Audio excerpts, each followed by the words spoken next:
After losing my job, I told my family I couldn't afford presents this year. That's fine, they all said. But at Christmas dinner, my daughter-in-law took the plate from my hand. No gifts for us, no food for you, so I just left. The next morning, she woke up to eviction notices as a present. Turns out the landlord was me. The plate was snatched from my hands so fast, I barely had time to register what was happening. No gifts for us, no food for you, Rachel said, her voice dripping with theatrical sweetness that fooled absolutely no one at this table. I stood there in my son's dining room holding an empty fork like an idiot, while 23 family members pretended not to notice that my daughter-in-law had just publicly humiliated a 68-year-old woman on Christmas Day. That's when I decided Rachel Sullivan was about to learn exactly who owned the roof over her entitled little head. If you're watching this, subscribe and let me know where you're watching from. Let me back up and tell you how I got to that moment. Standing in a room full of people who were supposed to love me, being treated like a vagrant at a soup kitchen. 6 months ago, my life was perfectly ordinary. I had a job at Hartford Insurance that I'd held for 12 years, a comfortable routine and the naive belief that family meant something. Then the company downsized, and suddenly I was just another statistic in the unemployment line, watching my savings dwindle while trying to maintain some dignity. I told David and Rachel about losing my job. Of course, what I hadn't told them was that I'd been smart with money my entire life. While they assumed I was struggling, I was actually sitting on a comfortable nest egg that would keep me comfortable for years. But pride made me say those fatal words. I can't afford Christmas gifts this year. The reaction was swift and predictable. That's fine, Mom, David had said, patting my shoulder with the kind of condescending comfort you'd give a child who dropped their ice cream. Rachel had nodded along, her smile just a little too bright, her relief just a little too obvious. No expensive gift obligations this year. How convenient for them. What they didn't understand was that I was testing them, testing whether their love came with a price tag attached, testing whether I mattered to them beyond what I could provide. The results were about to become spectacularly clear. Christmas Eve dinner had started normally enough. The dining room was decorated with Rachel's Instagram-worthy holiday display, complete with coordinated linens and artfully arranged pine branches. The extended family was there. David's cousins, Rachel's parents, her sister's family from Boston. Everyone gathered around the massive table that dominated the room, plates laden with the feast that Rachel had spent days preparing to perfection. I'd been seated at the far end, naturally, the overflow section where Great-Aunt Mildred usually sat before she passed away last year. Not quite at the kids' table, but definitely not in the inner circle where the important family members held court. I'd grown accustomed to my peripheral status over the years, but tonight it strung differently. The conversation flowed around me like I was a piece of furniture. Rachel's promotion at the marketing firm, David's latest sales award, Tommy's soccer achievements, Sarah's piano recital, all wonderful things that I would have loved to celebrate with appropriate gifts if anyone had bothered to ask whether my financial situation might have improved. But they hadn't asked because they didn't want to know. When Rachel started clearing the dinner plates, I stood to help. Old habits die hard. That's when she intercepted me at the kitchen entrance, blocking my path with practiced efficiency. "Oh no, Mrs. Sullivan," she said, using the formal address she'd adopted since my unemployment became public knowledge. "You just sit and relax. You've done enough." The words were polite, but the underlying message was clear. You're not contributing anymore, so don't pretend you're still part of the team. That's when Rachel made her announcement about Christmas dinner being served only to those who'd participated fully in the holiday celebration. The room went quiet. Someone coughed. David studied his hands like they held the secrets of the universe. What none of them knew was that I held all the cards. Literally, walking out of that house took every ounce of willpower I possessed, but I managed it with my head held high. I didn't slam the door. That would have given Rachel too much satisfaction. Instead, I simply collected my coat and purse, said Merry Christmas to the room at large, and left. The cold December air hit my face like a slap, but it felt cleaner than the atmosphere I'd just escaped. I sat in my car for exactly 3 minutes, letting the engine warm up and my anger crystallized into something more useful. Then I drove home to my modest apartment on Elm Street, poured myself a generous glass of wine, and opened my laptop. It was time to remind my dear daughter-in-law exactly who she'd been tangling with for the past 6 months. The property management company's website logged me in automatically. Muscle memory from years of handling my investments online. Sullivan Property Holdings LLC showed 11 active rental properties, including one particularly attractive colonial on Maple Drive. The tenant information was all there. David and Rachel Sullivan, lease initiated 3 years ago, never laid on rent. Exemplary tenants who had no idea their landlord was the unemployed mother-in-law they just ejected from Christmas dinner. You see, when David and Rachel bought their dream house, they'd actually entered into a rent-to-own agreement. The previous owner, that would be me, operating through my LLC, had offered them what seemed like an incredibly generous deal.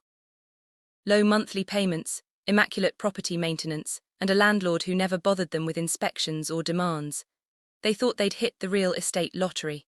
What they didn't realize was that their benevolent landlord was subsidizing their lifestyle while living in a cramped apartment and clipping coupons for show. Every month they paid me approximately 60% of what that house was actually worth in rent. The difference came out of my pocket, a gift I'd been giving them for 3 years without a word of acknowledgement.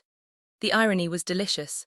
While Rachel was lecturing me about financial responsibility and cutting me off from family meals, she was living in a house I owned, enjoying below-market rent I provided, raising her children in bedrooms I decorated before they'd ever set foot in the place.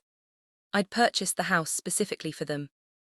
Actually, when they'd mentioned wanting to move to a better school district, but worrying about mortgage approval, I'd quietly bought the property through my LLC and crafted the perfect solution. David thought he'd negotiated the deal himself through a lucky connection at work. Rachel thought they'd found their dream home through savvy house hunting. Neither suspected that every detail had been orchestrated by the woman they now considered a financial burden. For 3 years, I'd been their fairy godmother, and they'd never even known it. But fairy tale arrangements work both ways. Just as easily as I'd made their housing dreams come true, I could wake them up to reality. The lease agreement included standard clauses about renewal terms, rent adjustments, and property sale options, all perfectly legal, all thoroughly documented, all leading to a very interesting conversation that was about to take place. I spent Christmas Day reviewing every document, every payment, every improvement I'd made to their home. By evening, I had a complete picture of exactly how much my generosity had cost me over the years. The below-market rent differential alone totaled over $47,000. Add in the improvements, maintenance, and property taxes I'd covered, and David and Rachel had been living off my charity to the tune of nearly $70,000. $70,000 from the woman who was allegedly too poor to buy Christmas presents. The next morning, I called Mrs. Patterson at Prestige Property Management. "Margaret," she said warmly, "Merry Christmas. How was your holiday?" Patricia Morrison had been managing my properties for 15 years. She was one of the few people who knew the full scope of my real estate investments, and she'd never questioned my decision to maintain anonymity with certain tenants. Educational. I told her I need to schedule a property inspection for Maple Drive. Full walkthrough, documentation, the works, and Patricia, I think it's time the tenants met their actual landlord. After I hung up with Patricia, I dressed carefully for the occasion. My best wool coat, the good handbag, the pearl earrings that had been my mother's. Not flashy, but unmistakably expensive to anyone who knew quality when they saw it. Then I drove to Maple Drive, parking across the street from the house I owned to wait for Mrs. Patterson to arrive.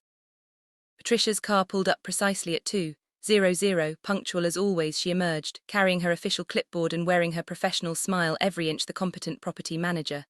But when she caught my eye, I saw the glimmer of anticipation there. "Ready for this?" she asked as I joined her on the sidewalk. "I've been ready for 6 months," I told her. We walked up the front path together and I felt a strange sense of homecoming.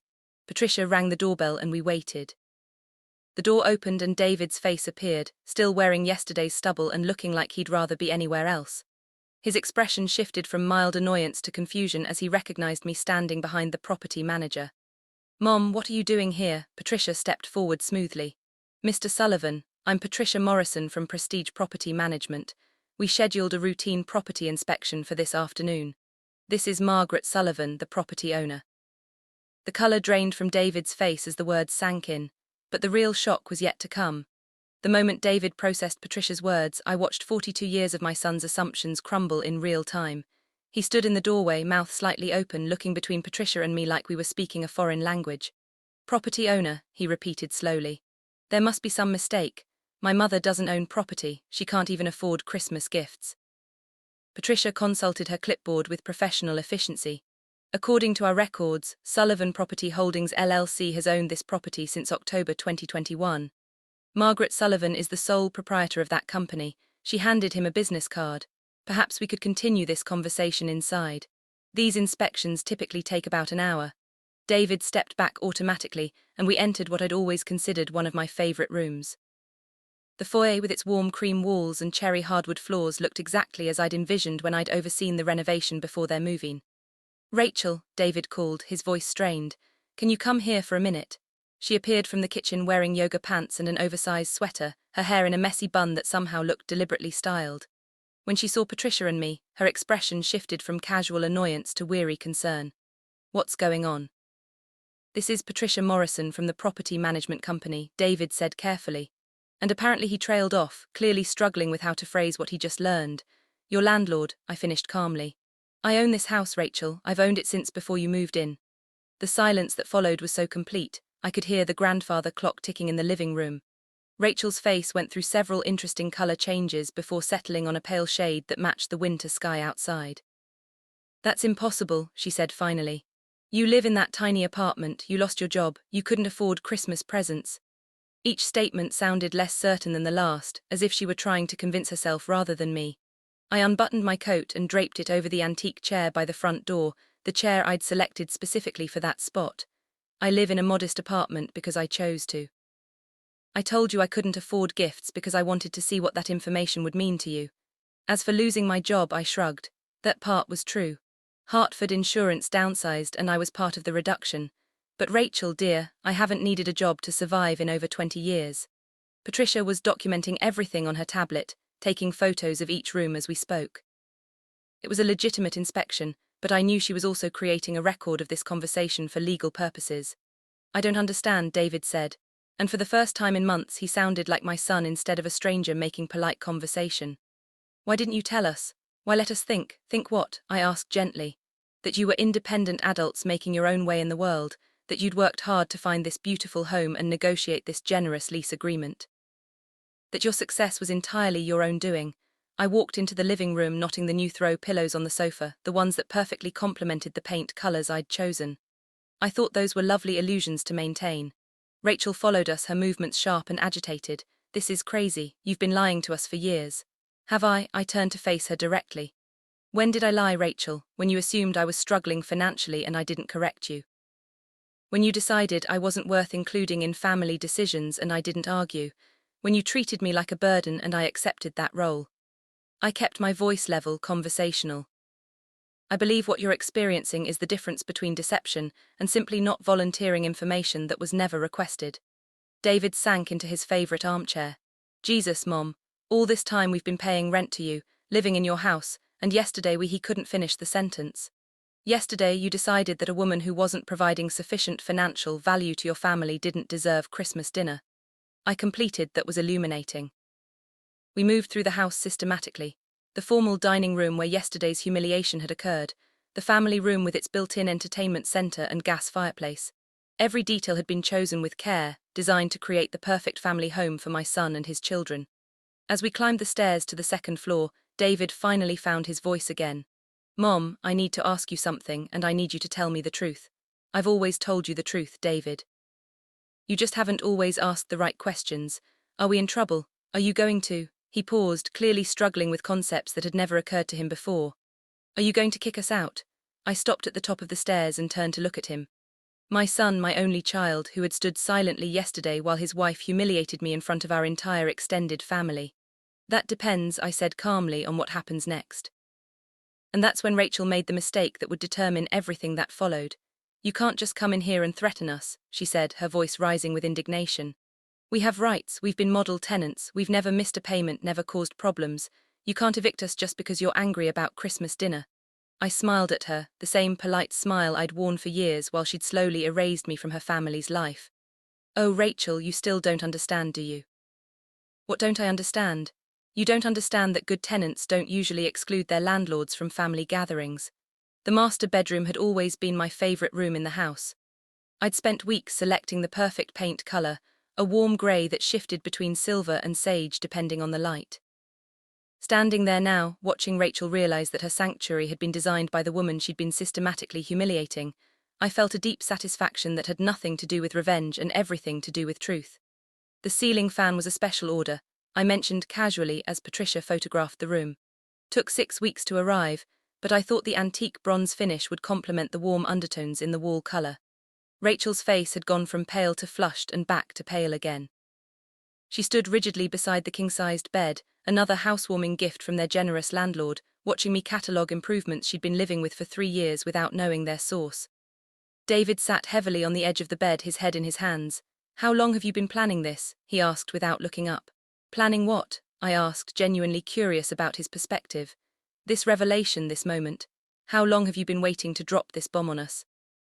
Patricia was now in the ensuite bathroom, documenting the condition of the marble countertops and the rain shower I'd upgraded before their move-in. Her professional presence was a calming influence in what could have easily become an emotional scene. "I wasn't planning anything, David. I was hopping." I moved to the window, looking out at the backyard, where 8-year-old Tommy's swing set occupied the corner I'd specifically landscaped for children's play equipment. I was hoping that when circumstances changed, when I lost my job, when money got tight, my family would respond with love instead of arithmetic. "We did respond with love," Rachel interjected, but her voice lacked conviction. "Did you?" I turned back to face them. Because from where I was sitting yesterday, love looked a lot like conditional acceptance based on financial contribution. David finally raised his head. "That's not fair, Mom. We've always included you. Have you?" I kept my voice gentle, but I wasn't going to let that statement pass unchallenged. "When was the last time you invited me somewhere that didn't require me to bring something? When was the last time you called just to talk, not because you needed a babysitter or a favor?" We finished the inspection in the guest room, the room that had been intended as my occasional retreat when babysitting or visiting. The room where I'd imagined staying during holiday visits, close enough to help with children's nightmares or early morning excitement. The room I'd never actually used because somehow I'd never been invited to stay overnight in my own house. Patricia completed her documentation and tucked her tablet into her bag. "Everything appears to be in excellent condition," she announced. "I'll have the report completed by tomorrow morning." "Thank you, Patricia. I'll walk you out." At the front door, Patricia paused. "Will you be making any changes to the current arrangement?" she asked quietly. I glanced back toward the living room where David and Rachel were having an intense whispered conversation. "I'll let you know by the end of the week," I said. After Patricia left, I returned to find David and Rachel sitting close together on the sofa, clearly having reached some kind of decision during my brief absence. "Mom," David said, standing as I entered the room. "We need to talk." "I'm listening," Rachel cleared her throat. "We want to apologize for yesterday. It was wrong and we're sorry. We were stressed about the holidays and we took it out on you." It was a perfectly crafted apology, the kind Rachel was skilled at delivering when the situation required damage control. But I'd heard enough of her professional presentations to recognize corporate speak when it was aimed at me. "Thank you for the apology," I said. "I accept it." Relief flickered across both their faces. "However," I continued, "an apology addresses the past. I'm more interested in discussing the future." David frowned. "What do you mean?" "I mean that yesterday revealed something about our relationship that can't be fixed with words. You both made decisions about my value to this family based entirely on my perceived financial status." I looked around the room one more time. The room I'd designed as a gathering place for family memories, conversations, and connections. The room where yesterday I'd been treated like an unwelcome stranger. "We start by acknowledging reality." I said, "This is my house, you are my tenants, and our family relationship exists entirely separately from that business arrangement." Rachel's face went pale again. "What does that mean?" "It means that loving family members and good tenants are 2 different categories. Yesterday you failed to qualify for the first category." I picked up my coat and purse. "Now we get to see which category you'll choose to focus on going forward." I was halfway to the door when David called after me. "Mom, wait. Are you going to evict us?" I paused with my hand on the doorknob, considering how to answer that question honestly. "David, I'm going to do exactly what any reasonable landlord would do when they discover their tenants don't respect them." The look of panic that crossed both their faces told me they understood perfectly what that meant. But what they didn't know was that I had one more revelation that would change everything. The call came at 7:30 the next morning. David's voice was strained, careful, like he was navigating a minefield with every word. "Mom, could we talk? Rachel and I have been up all night discussing everything, and we'd like to understand the situation better." I was sitting in my kitchen, drinking coffee and reading the newspaper like any other Tuesday morning. Except yesterday, I detonated a bomb in the middle of my family's assumptions about reality. And now we were all dealing with the fallout. "What? Would you like to understand, David, the financial arrangement, how this all works?" This whether we He paused, clearly struggling with words that had never been part of his vocabulary before. "Whether we're about to lose our home, come over this evening," I said. 7:00, we'll talk." They arrived promptly at 7, both of them looking like they'd aged years in the past 24 hours. Rachel carried a manila folder that she clutched like a lifeline, and David's usually confident demeanor had been replaced by something approaching humility. "Coffee," I offered, leading them into my small living room. "Please," Rachel said, and I was surprised by the genuine gratitude in her voice. As I prepared the coffee, I could hear them talking quietly in the living room. Not the angry whispers of yesterday, but the subdued tones of people trying to solve a problem they were only beginning to understand. I returned with 3 mugs and settled into my favorite chair. "You said you wanted to understand the situation," I began. "What specifically do you want to know?" David opened Rachel's folder and pulled out what appeared to be several printed documents. We looked up Sullivan Property Holdings online. The company owns 11 properties in Connecticut, all residential rentals. The total value is, he swallowed hard. The total estimated value is over $4 million. $4.02 actually based on last year's assessments. I confirmed, though current market values would be higher. Rachel leaned forward. "Margaret, I need to ask you something directly. Are you wealthy?" I considered how to answer that question. Wealthy is a relative term. Am I financially secure? Yes. Do I have more money than I could spend in my remaining years? Probably. Have I been living modestly by choice rather than necessity? Absolutely, but why? David's voice was filled with genuine confusion. "Why live in this apartment when you could afford anything? Why let us think you were struggling?" "Because I wanted to know who you really were when the stakes were low," I said simply. "When you thought I needed you instead of the other way around." David pulled out the last document from their folder. "This is what we wanted to show you. We contacted a realtor today and got a market analysis for our house. If we sold it," he paused, clearly struggling with the implications, "we could buy a smaller place outright and still have money left over." I looked at the papers without touching them. "That's a nice analysis, David, but you can't sell a house you don't own." "We know that, but you could sell it and we could use our security deposit as a down payment somewhere else." He took a deep breath. "We're prepared to move out voluntarily if that's what you want. We just need time to find something appropriate for the kids." It was a reasonable offer delivered with more grace than I'd expected from either of them. But it also revealed that they still didn't understand the real choice they were facing. "Before we discuss your options," I said, "I need to tell you about another aspect of this situation that you're not aware of." Rachel's face went pale again. I was beginning to think that was her default response to new information these days. "When I purchased your house through Sullivan Property Holdings," I continued, "I structured the deal as a lease-to-own agreement. You've been building equity with every payment, though at a reduced rate because of the below-market rent." David frowned. "What does that mean exactly?" I reached into my own folder and pulled out the original contract. "It means that after 5 years of consistent payments and property maintenance, you have the option to purchase the house for the remaining balance. Based on your payment history and current property value, that balance would be approximately $280,000. The silence that followed was profound. $280,000, Rachel repeated slowly. "For a house worth over $500,000. "For a house you've been living in, maintaining and treating as your own for 3 years, I corrected. David stared at the contract like it was written in a foreign language. "You're saying we could buy our house for $280,000. If you complete the 5-year agreement, yes, you have 2 years remaining." Rachel's voice was barely a whisper. "Why would you do that?" I looked at them both. These two people who had hurt me so deeply yesterday, who were trying so hard today to understand a generosity they'd never recognized. "Because I love my son," I said simply. "Because I wanted my grandchildren to grow up in a stable, beautiful home." David was crying now, tears streaming down his face as he finally grasped the magnitude of what had been happening behind the scenes of his life. But Rachel asked the question that cut to the heart of everything. "What happens now?" she said. "After yesterday, after everything that's been said and done, what happens to the agreement?" I sat down my coffee and looked directly into her eyes. "That," I said, "depends entirely on what you do next." And then I told them about the choice they had to make. "You have 2 options," I said, pulling out 2 separate documents I'd prepared that afternoon. "Option 1, we terminate the lease-to-own agreement immediately. I'll give you 60 days to find alternative housing. Return your security deposit and provide positive references.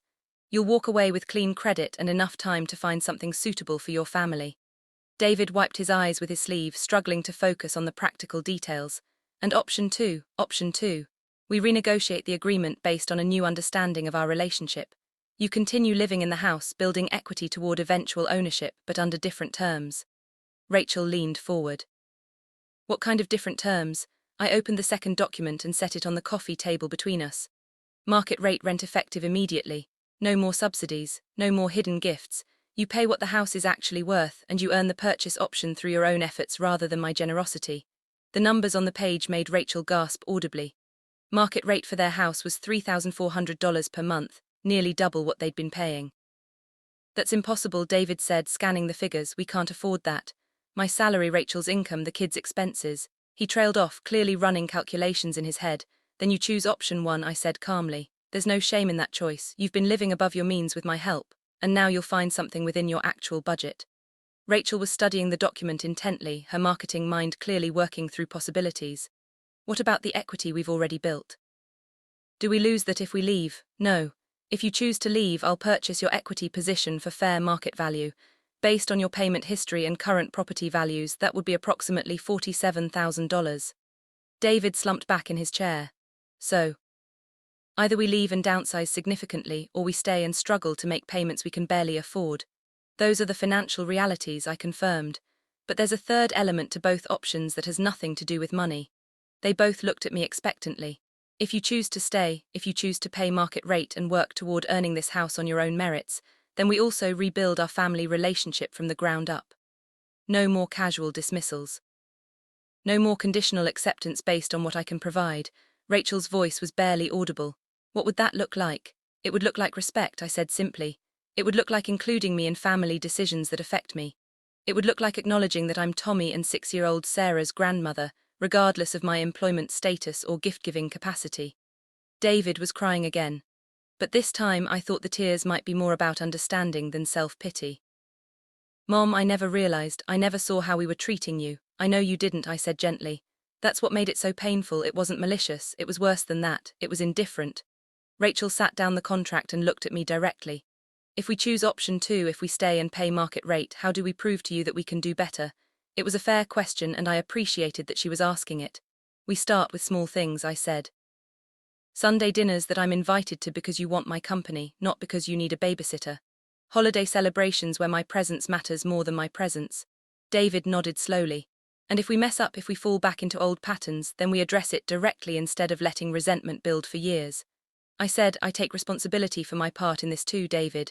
I should have spoken up when I felt excluded. Rachel was quiet for a long moment, studying her hands. When she finally spoke, her voice was different, less defensive, more vulnerable. I owe you an apology that goes far beyond yesterday's dinner, she said. I've been threatened by you for years. Instead of learning from you, I've been pushing you away. It was the most honest thing Rachel had said to me in years. I never wanted to compete with you, I told her. I wanted to support you. David was looking between us like he was watching a revelation unfold in real time. So what do we do? What's the next step? I gathered up all the documents and returned them to my folder. You take these contracts home and discuss them privately. Really discuss them. Not just the financial implications, but what kind of family you want to be going forward. How long do we have to decide? Rachel asked. Take the time you need, but understand that staying in the house without a new agreement isn't an option. If you can't commit to market rate rent by January 1st, then we move forward with option 1. They stood to leave, both of them moving with the careful deliberation of people whose world had shifted fundamentally in the space of 2 days. At the door, David turned back to me. Mom, can I ask you something? Of course.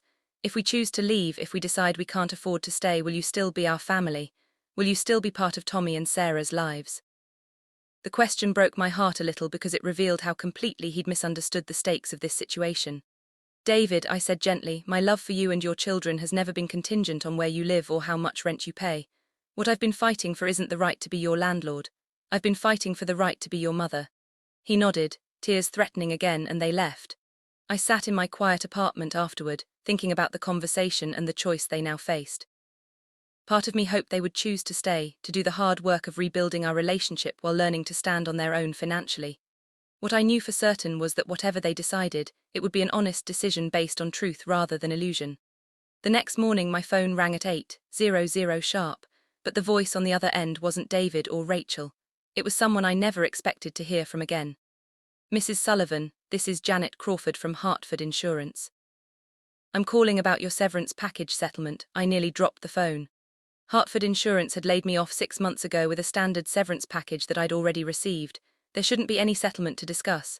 I'm sorry, could you repeat that? I said, sinking into my kitchen chair.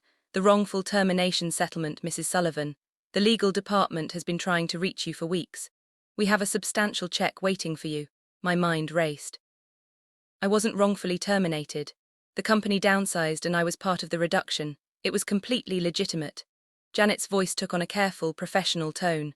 Ma'am, I think there might be some confusion. Could you come in this afternoon? Mr. Peterson in legal needs to speak with you directly about the circumstances of your departure. 2 hours later, I sat across from James Peterson, Hartford's head legal counsel, in a conference room that smelled of coffee and expensive leather. The man looked uncomfortable, shuffling papers and avoiding direct eye contact. Mrs. Sullivan, I'm going to be frank with you. We made a mistake. What kind of mistake? Your termination was processed incorrectly. You weren't supposed to be included in the downsizing. Your department was actually being expanded and your position was supposed to be promoted to Senior Claims Director. I stared at him. That's impossible.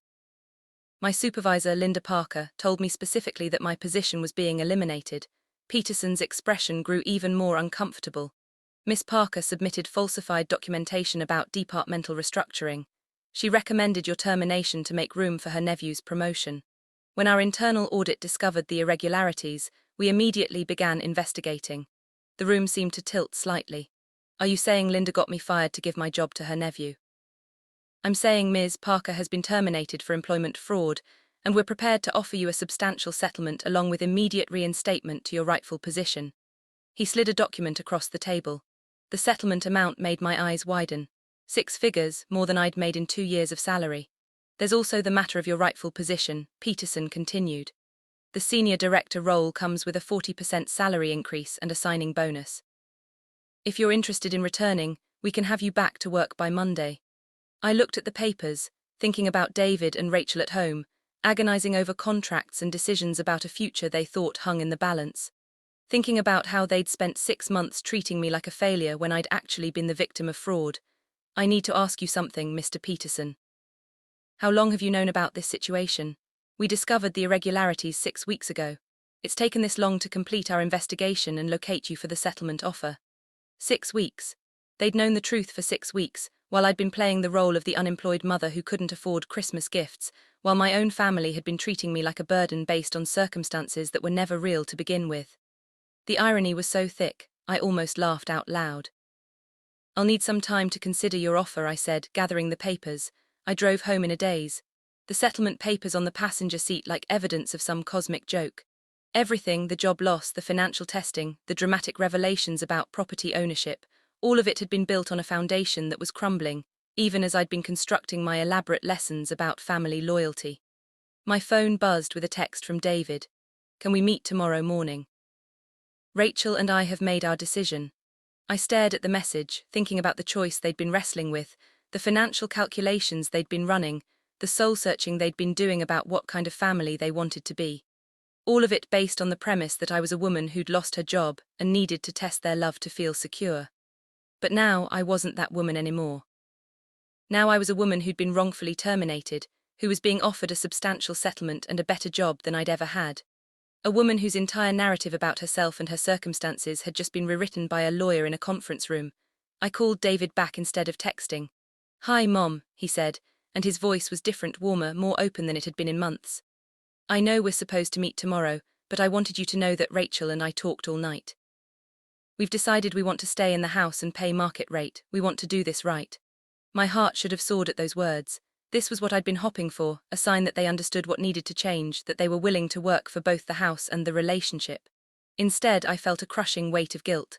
"David, before you make any final decisions, I need to tell you something important." "What is it?"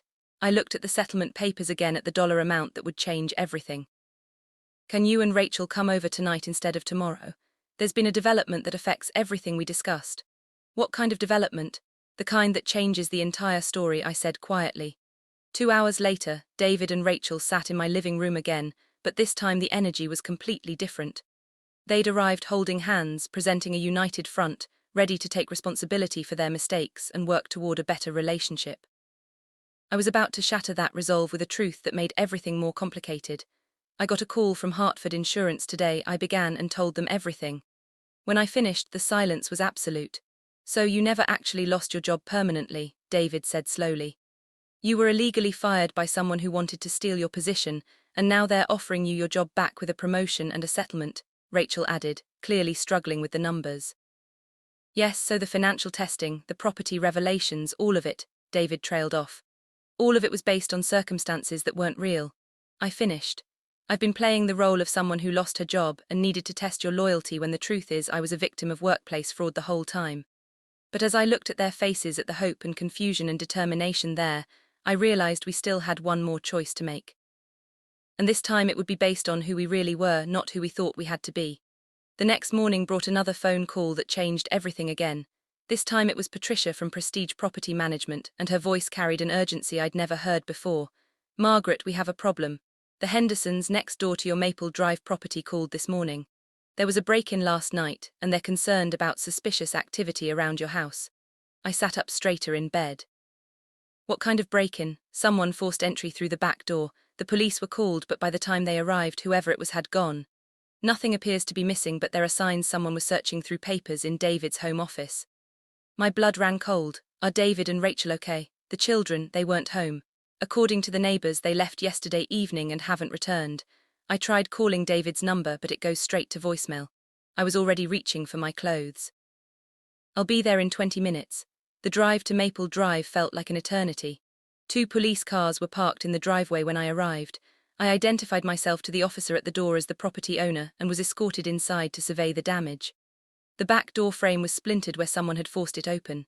In David's office, papers were scattered across the floor, desk drawers pulled out, filing cabinet hanging open. But the expensive electronics were untouched, the children's toys undisturbed. This wasn't a random burglary.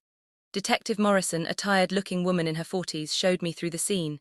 Whoever did this was looking for something specific. Documents, most likely. Any idea what someone might want from your tenants' files? I thought about the contracts we'd been discussing, the property arrangements, the financial documents that revealed the true nature of our relationship, possibly information about the property ownership or lease agreements. Before I could elaborate, my phone rang. David's number. Mom, his voice was strained, frightened. Patricia told me about the break-in. Are you at the house? I'm here with the police. David, where are you? Are you and Rachel and the kids safe? We're in a hotel in Hartford. We left last night after he paused and I could hear Rachel's voice in the background. Mom, there's something we didn't tell you yesterday. After you told us about the Hartford settlement, Rachel got a call. What kind of call? Someone claiming to be from a law firm. They said they were investigating financial irregularities in property ownership transfers and needed to speak with us about our rental agreement. Detective Morrison was listening intently to my side of the conversation. What did you tell them? I asked. Nothing. Rachel thought it was strange timing, calling right after we'd learned about your situation. So we decided to pack some things and leave until we could figure out what was going on. Smart woman. That Rachel. Her marketing background had apparently given her good instincts about suspicious timing. David, I need you to stay where you are. Don't come back to the house until we understand what's happening. Detective Morrison gestured for the phone. Mr. Sullivan, this is Detective Morrison with Hartford Police. Can you describe the person who called you? I could hear David putting the call on speaker. It was a man, professional sounding. He said he was from Goldman and Associates, representing some kind of investigation into elder financial abuse cases. The detective and I exchanged glances. Did he give you any specifics about this investigation? She asked. Rachel's voice came through the phone now. He mentioned Margaret by name. Said there were questions about whether she was using property ownership to manipulate family members financially. He wanted to meet with us to discuss our situation as potential victims. The pieces started clicking together in my mind, and the picture they formed made my stomach drop. Detective, I said quietly, I think someone is trying to steal my property. What makes you say that? I thought about the timing. The call coming immediately after David and Rachel learned about my Hartford settlement. The break-in happening the same night they'd wisely decided to leave. Someone wants to create a legal case that I'm financially abusing my family through property manipulation. Detective Morrison nodded grimly. It's an increasingly common scam. Target elderly property owners, manufacture evidence of financial abuse, then use legal challenges to force property sales or transfers. My phone was still connected to David and Rachel. Mom, David said, his voice tight with worry. How would someone know about our situation? How would they know about the property arrangements or the Hartford settlement? That was the question that made everything truly terrifying. I don't know, I said, but David, I need you to do something for me. Do I need you to call Janet Crawford at Hartford Insurance and verify that our conversation yesterday was real? Why would you? He stopped, understanding hitting him. Oh God, you think the Hartford call was fake too? I think someone has been watching our family very carefully, I said. Detective Morrison was already on her radio calling for additional units and requesting a fraud investigation team. But as I stood in my son's ransacked office looking at the scattered papers that represented years of my careful planning and generosity, I realized that this attack on my family was about more than money. Someone knew about our Christmas dinner disaster. Someone knew about our property arrangements. Someone knew about our family dynamics well enough to craft the perfect scheme to tear us apart, which meant someone had been watching us for a very long time. The question was who. The call to Hartford Insurance confirmed my worst fears. Janet Crawford didn't exist. The legal department had no record of any wrongful termination investigation involving my case. The settlement offer that had seemed too good to be true was exactly that, a complete fabrication. I sat in David's kitchen, surrounded by police officers and my terrified family, trying to piece together how someone had orchestrated such an elaborate deception. The fake Hartford call had been perfectly timed, arriving just as David and Rachel were wrestling with the biggest decision of their marriage. Mrs. Sullivan, Detective Morrison said, setting down her phone after a conversation with the fraud unit. We've traced the number that called you yesterday. It's a burner phone purchased with cash 2 weeks ago. The Goldman and Associates firm that contacted your family doesn't exist either. Rachel was holding Tommy and 6-year-old Sarah close on the sofa, both children confused and frightened by the sudden hotel stay and the police presence in their home. I don't understand, she said. Why would someone go to such elaborate lengths? What do they gain from this? Detective Morrison consulted her notes. Property fraud schemes like this usually work in stages. First, they destabilize the family relationship through manufactured crisis. Then, they pose as helpful legal representation for the victims of financial abuse. Finally, they use the legal process to force property sales or transfers. David was packing again, his engineer's mind clearly working through the logistics. But how did they know so much about our specific situation? They knew about Mom's job loss, about the property arrangements, even about our Christmas dinner problems. That was the question that had been haunting me since this began. I think I said slowly. Someone has been watching our family for months, maybe longer. Who would do that? Rachel asked. Someone who knew about my property investments. Someone who understood that I had assets worth targeting. I thought about the people who had access to that information. Property records are public, but the connection between Sullivan Property Holdings and my personal identity isn't obvious unless you know what to look for.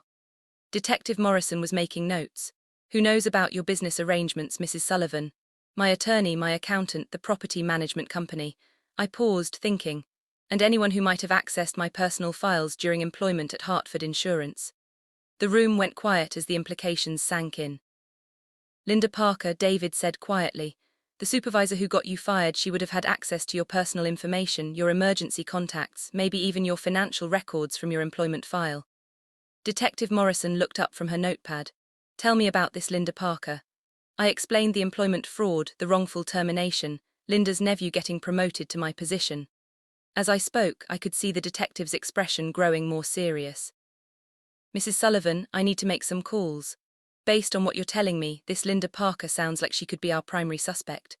The technical team arrived an hour later and found 3 hidden cameras and 2 audio recording devices planted throughout the house. One camera in the kitchen had a clear view of the table where David, Rachel, and I had our emotional conversations. Another in the living room had recorded every family gathering for the past 2 months. The devices were installed professionally, the tech specialist explained. Someone with experience. They gained access during what appears to be a routine service call. We found evidence that someone posed as a cable repair technician about 6 weeks ago. 6 weeks ago.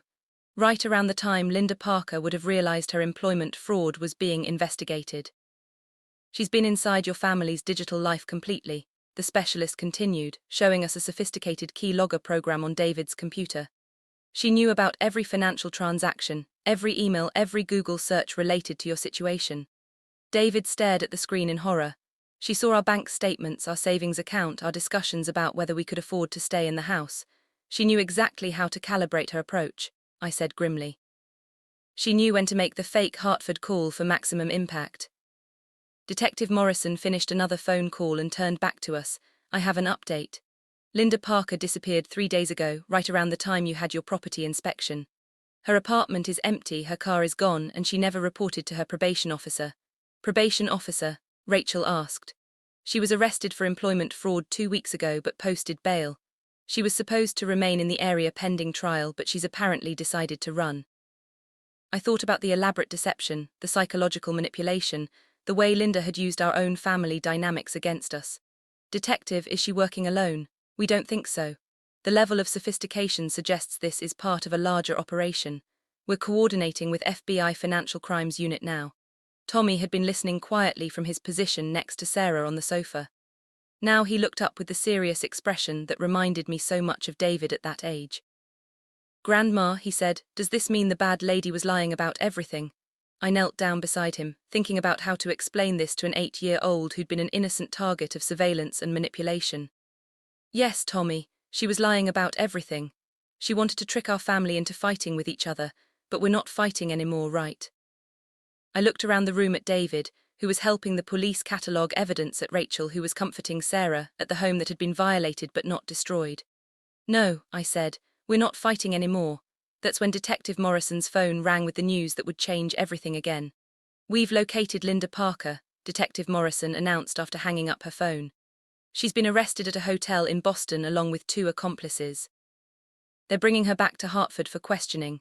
David looked up from the papers he'd been sorting. "Does this mean it's over?" "The immediate threat to your family is over," Detective Morrison said, "but there's more to this story than just Linda Parker." She pulled out her notepad and flipped to a fresh page. "During the arrest, we discovered that Linda Parker has been working with a sophisticated property fraud ring. They target elderly homeowners with substantial assets and complicated family relationships." "How many families have they done this to?" Rachel asked. "At least 15 that we know of across 3 states. All elderly property owners, all with adult children who had access to financial information." Detective Morrison looked directly at me. "Mrs. Sullivan, there's something else you need to know. Linda Parker didn't choose your family randomly." I felt a chill run down my spine. "What do you mean?" 3 years ago, when you purchased the house on Maple Drive through Sullivan Property Holdings, you worked with a commercial real estate broker to complete the transaction. That broker was Maria Parker, Linda's sister. The room went completely silent. Maria Parker knew everything about your financial situation, your investment portfolio, and your family arrangements because you disclosed it all during the property purchase process. She knew you were buying this house specifically for David and Rachel, and she knew about the below-market lease arrangement. I sat down heavily in David's kitchen chair, trying to process this revelation. "Maria's been feeding information to Linda about our family for years." "That's correct. Maria Parker declared bankruptcy 8 months ago, the same time Linda's employment fraud began. They've both been desperate for money and decided to target the families from Maria's client list." Rachel was staring at me with a mixture of concern and disbelief. "Margaret, this means they've been planning this for months, watching us, learning our routines, figuring out our weaknesses." Detective Morrison nodded grimly. "Linda Parker used her position at Hartford Insurance to access your employment records and personal information. When she got caught and realized she was going to be fired, she and her sister accelerated their timeline for the property fraud." David shook his head slowly. "So the Christmas dinner disaster, our treatment of Mom. They were counting on us being dysfunctional enough to fall for their scheme." "Exactly. They needed evidence of family conflict to support their elder abuse allegations. The surveillance equipment was gathering that evidence for months. I thought about Sarah, my 6-year-old granddaughter, innocently talking to Linda during her neighborhood photography sessions. The violation felt even more personal now." "Detective," I said, "what happens to families who fall for this type of scheme? Usually they end up losing their properties for far below market value, and the family relationships are destroyed permanently. The victims often don't realize they've been scammed until years later." Tommy tugged on my sleeve. "Grandma, are the bad ladies going to jail?" "Yes, sweetheart. They're going to jail for a very long time." Detective Morrison packed up her equipment as the technical team finished documenting the surveillance devices. "Mrs. Sullivan, I have to say, in 20 years of investigating fraud cases, I've never seen a family come out of something like this stronger than when they went in." Rachel was quiet for a long moment, then asked the question I'd been dreading. "Margaret, where does this leave us? With the house, with the contracts, with everything we've been discussing?" I'd been thinking about that question since the moment we'd discovered the surveillance equipment. Everything we'd been through, the Christmas dinner humiliation, the property revelations, the contract negotiations, all of it had taken place under Linda Parker's watchful eye. She'd been counting on our dysfunction, betting that we'd tear ourselves apart and create the perfect conditions for her fraud scheme. But we hadn't torn ourselves apart. Despite everything, despite months of manipulation and surveillance and psychological pressure, we'd started to find our way back to each other. I think I said slowly that Linda Parker made a fundamental miscalculation. What do you mean? David asked. She assumed that financial pressure and family secrets would destroy our relationships. She was counting on us being too proud, too stubborn, too damaged to work through our problems. I looked around the room at these people I loved who'd been put through an ordeal no family should have to endure, but we did work through our problems. We had honest conversations, we made hard choices, we started to rebuild trust and respect and love. Rachel's eyes were bright with tears. So what happens now? I pulled out the contracts we'd been discussing. The documents that had represented such difficult choices just days ago. Now we make decisions based on who we really are, not who Linda Parker wanted us to become. I tore up both contracts. Margaret, David protested. What are you doing? I'm starting over, I said. With a clean slate and complete honesty. And then I told them what I'd really decided. I'm giving you the house free and clear. No more rent, no more contracts, no more property management companies. I'm transferring the deed to your names. The silence that followed was profound. Rachel was the first to speak. Margaret, we can't accept that. It's too much. You're not accepting it, I said gently. You're receiving it. There's a difference. But Mom, why? David asked, his voice rough with emotion. After everything that's happened, after the way we treated you. Because family isn't about keeping score, I said. It's about loving each other even when we mess up. But I had one more thing to tell them first. There's something else, I said, pulling them both into a hug. Linda Parker made me realize something important. She was counting on our family being too broken to survive her manipulation. She thought we'd destroy ourselves and make her job easy. I pulled back to look at both their faces. But we didn't destroy ourselves, we fought for each other. We chose love over pride, honesty over comfort, connection over control. We proved that our family is stronger than her schemes. Detective Morrison was smiling as she finished packing her equipment. The FBI will need statements from all of you over the next few weeks, but the criminal case against Linda and Maria Parker is solid. You'll likely be asked to testify at their trial. What about the other families they targeted? Rachel asked. With your case's evidence, we've been able to contact 12 other families and warn them about the scheme. Several property transfers have been stopped and we're working to help victims recover their losses. After the police left, we sat in the quiet kitchen trying to process everything that had happened. The house felt different now. Not violated but reclaimed. The surveillance equipment was gone. The locks had been changed. And for the first time in months, we were truly alone as a family. I can't believe we almost lost each other over something that wasn't even real, David said quietly. But we didn't lose each other, Rachel pointed out. Even when we thought Margaret was testing us, even when we were angry and confused, we still chose to work things out. Tommy looked up from his coloring book. Grandma, does this mean you'll come to our house for dinner every Sunday, if you want me to? And Christmas too, I looked at Rachel who was nodding through her tears. Especially Christmas, I said. And you're really giving us the house? Sarah asked, her 6-year-old mind struggling to understand the concept. It was always meant to be your house, sweetheart. I just wanted to make sure your parents understood how much family means. Rachel wiped her eyes with her sleeve. What happens now? I mean, practically speaking, you call your lawyer tomorrow and we start the paperwork to transfer the deed. You change all your passwords and security systems.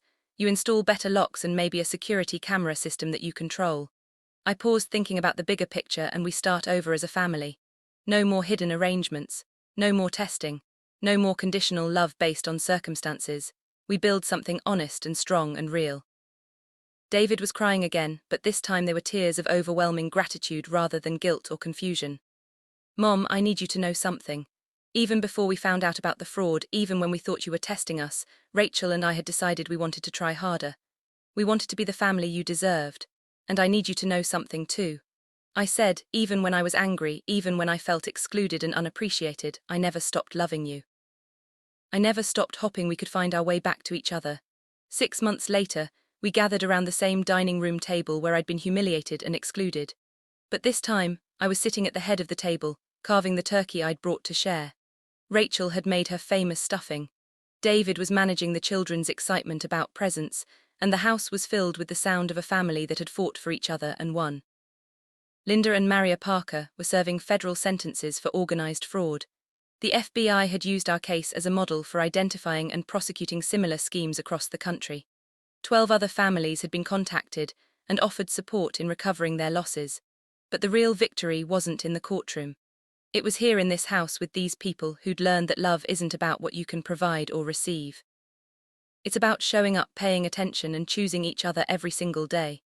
As I watched Tommy and Sarah tear into their Christmas presents with 8- and 6-year-old enthusiasm, I realized that sometimes the best gifts are the ones you almost lose. Family, trust, second chances, home. The gifts that matter most are always free. And sometimes when someone tries to destroy what you have, they end up showing you exactly how strong it really was. Thanks for listening. Don't forget to subscribe and feel free to share your story in the comments. Your voice matters. Music.